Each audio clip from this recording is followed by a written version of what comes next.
Welcome back to the programme. I'm Ben Thompson, and this week we're in Abu Dhabi.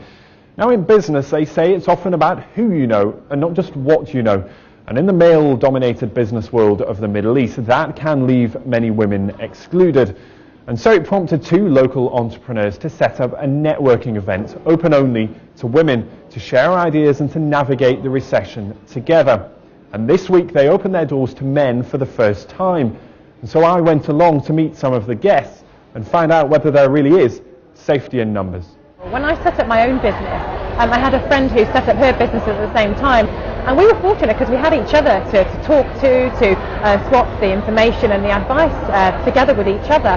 But then we started to be approached by other women who maybe didn't know other women at that time who were doing a similar thing. So there was information needs out there and support needs. Now, Zara, you run a business here yourself. Now, we do hear a lot about what business is doing. I mean, not necessarily just in Dubai, but in UAE as a whole. And it's very hard for you to know exactly what's happening. So is it just reassurance for you to know that other people are facing the same sort of problems, same sort of challenges that you are in your day-to-day life? Yes, I mean, I started my company, Blossom Education, in April of '09. I met all these women who were doing the same thing as me. I mean, perhaps they weren't in my industry. I talked to these women, and whether they were making cupcakes or they were dentists, whatever they were, we had the same staffing issues. We talked about where we can, find a good labor lawyer, where we can get a good dental plan, and that has been a real benefit and something that has allowed me to grow my business so that I can now open up a second site.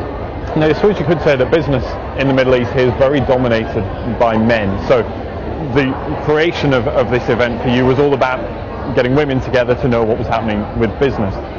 You've invited men here tonight. Does that prove that you can't do business without men? Well, I don't think we can do business without men. We're not men haters. We do obviously, really respect all the men that are either, working for companies or entrepreneurs themselves.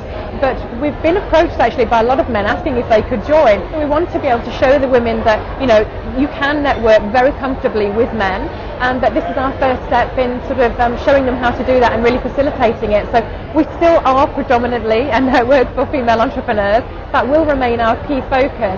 Jeff, it's your first time, as we said then, here tonight. What are you hoping to get out of tonight? These are the summer months in the UAE where a lot of families have been separated, where wives and children go to the respective countries and the husbands are left here in the UAE to continue working. And so for a networking event like this, just to keep up appearances, it's also nice to meet people on a one-to-one basis. I think more than ever it's now about who you know, because then in getting to know more people, you get to know more. You get to find out more about each other's business. You get to know more about how to survive these testing times. You get to share stories, because the one thing that we all have in common is that we are all away from our countries of origin, wherever that may be. We're all in this melting pot together. So we might as well work together and make it as pleasurable as we can. Zara, the challenge for you, of course, is running your business on a day-to-day basis, given everything that's going on in the economy. What would you say is the biggest challenge for you at the moment? The biggest challenge probably for me is staffing. One of the key things with Dubai is the labor laws tend to be very iffy. And so what happens is you get a lot of people who come over here and think, I'm going to come over to Dubai as a holiday. Let me have a short stint. And so there's not still this idea that people will think of this as home. If you really want to take your company to the next level, you need quality people here for the long term. And so what we're really facing now as we grow is trying to say who's important in our team.